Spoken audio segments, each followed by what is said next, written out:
Yo, what up? I hope you're doing okay. Let's just begin with the video straight away. So, I've recently played this game from the year 2009. It did fail though, because it was unfinished and rushed. Eventually, the politicians pulled the plug. Bionic soldiers were purged. And in this video, I'm going to talk about some of the good things this game did, because it's 17 years too late to talk about the bad things.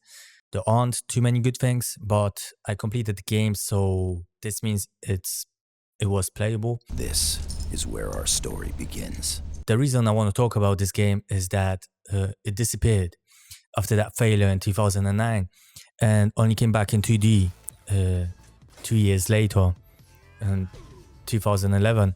And from what I know, it was never seen again. After playing this game from start to finish for the first time in 2026, I think it deserves another chance, that it could make a comeback.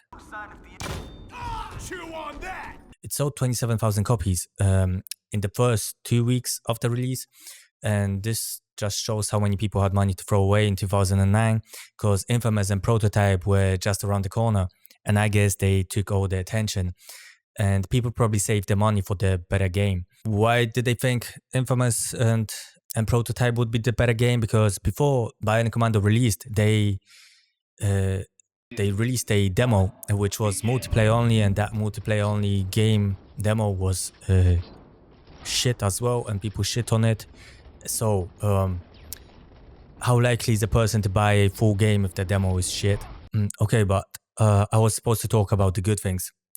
So one good thing was that Grind Studio closed a few months after releasing a trilogy of failures, which were Wanted, Weapons of Fate, Terminator Salvation, and Bionic Commando. All of those games were extremely short and all were kind of unfinished, I believe. Or maybe not unfinished, but very rushed. They could have been much more, but they were much less.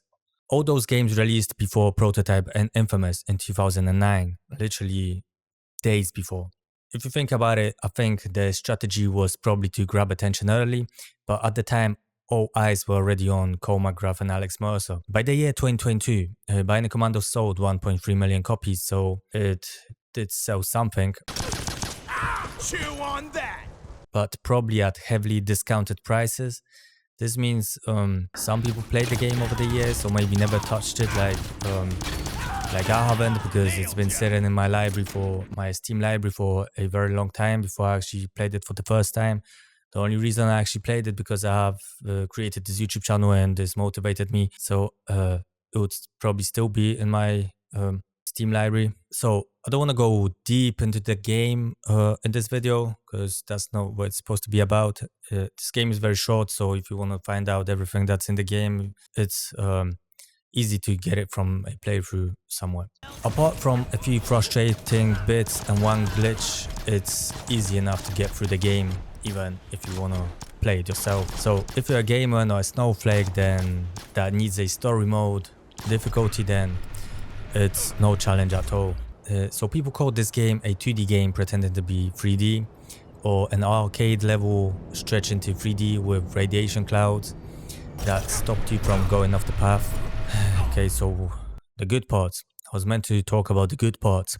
So I enjoyed the story, although it was told in a shit way, but I liked it. I'm just a man, Spencer. I can't give you the last 5 years back, but I can give you this. It was one of the things, or maybe the only thing, that made me want to stick around to the end. What the fuck does this have to do with Emily? I have information about her disappearance. Okay, the character. The character plays well.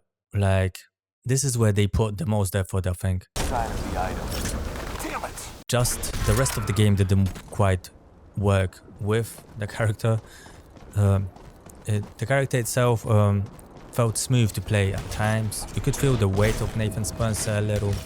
Like, not too much, but like, he couldn't swim, so that's why you felt the weight the most. Every water you dropped in, you just drown. But overall, the whole idea with the bionic arm is cool. The bionic soldiers with other bionic parts, like there was this other character introduced in the game, Mag. She had bionic legs, and there was also a sniper named Thomas Clark, He's from he's supposed to be, he had the Bionic guy, and he's supposed to be from a game from 1990 game called Mercs. He's one of the playable characters there, but he wasn't a sniper at that time. He has the same name, so I think it's the same universe. Because those characters were introduced, they seem like they could be playable characters. I could imagine a game where they are all playable characters, and like they have their own part of the story to play while you're playing. Like let's say in GTA 5, you switch from one character to another to see that part of a story. Well, and then finally they just meet each other somewhere in the game. But in order to do that, they will have to recreate the whole story, the game, and forget about the existence of this one. And I think it wouldn't be a problem because they already changed the story from the original NES games. So if they done it once, they could do it again. And it's been 17 years now. So people that were born in 2009 when this game was released are 17 years old now. So for them, it would be a new game. So they also redesigned the whole character to fit the more darker style they went with. Because in the original Bionic Commando games, Spencer had red hair and he was crazy looking. And I don't think that would fit in this game. And I think this was the right move to actually redesign the character. However, Capcom included a secret unlockable skin that allowed players to use this classic look from the original NES games, so you can play as the original looking character, probably because people were pissed. So let's just move on to how the Bionic parts were created, because that was I think that was a twist in this whole thing. What happened to Emily? This was something new that was introduced in the 2009 game, and it wasn't introduced ever before. I think the whole Bionic arm was redesigned a little as well, or a lot. So a lot of people didn't like the explanation for how the Bionic parts work with humans. An idea that was introduced in the 2009 game. And since I wasn't familiar with the earlier stories from the Bionic Commando universe, I actually didn't mind it. I thought it was an interesting concept, even though it probably could have been explained much better. So getting into the details of how the Bionic limb works, it's for it to work properly, the consciousness of what the game calls a catalyst has to sync perfectly with the person using it.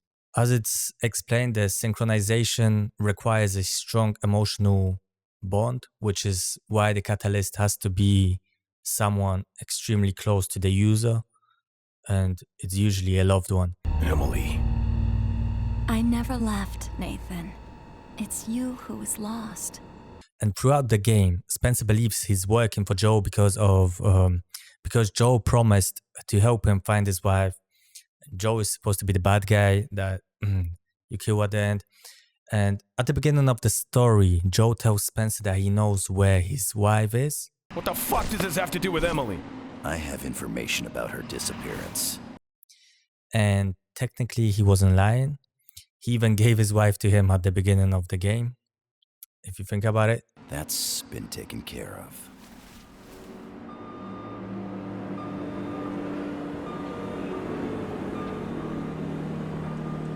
I'll always be by your side. So I'm not gonna go through the entire game. These are basically the main things that happened, good parts. This game could be recreated. The story was written by James Swallow, so I don't think the writing itself was necessarily the problem. If I had to guess, he was probably limited by the game's development schedule and the overall length of the game. Since the game itself is fairly short, there wasn't much room to fully expand on the story or the characters. If the narrative had been written with a lot more detail, the developers might not have had the time or resources to actually implement all of it. And because of that, it feels like the story had to stay within the boundaries of what the game could realistically deliver. And when I was younger, I never really paid attention to who the writers of the games were. And the thought never crossed my mind, like when playing a game. And now after playing a lot more games, it feels like having a good writer in a game is actually one of the most important ingredients you add to a game, because a well-written story or strong characters can sometimes carry a game, even if the gameplay isn't that great, or if the game itself is short. And because of that, I think good writers deserve a lot more recognition than they usually get, since you rarely hear people talk about them when discussing games.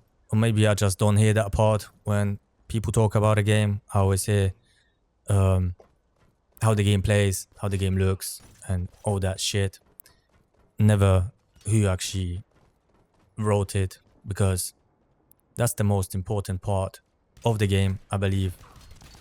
Because the best games like if you ever played Knights of the Old Republic, let's say, I'll use this example.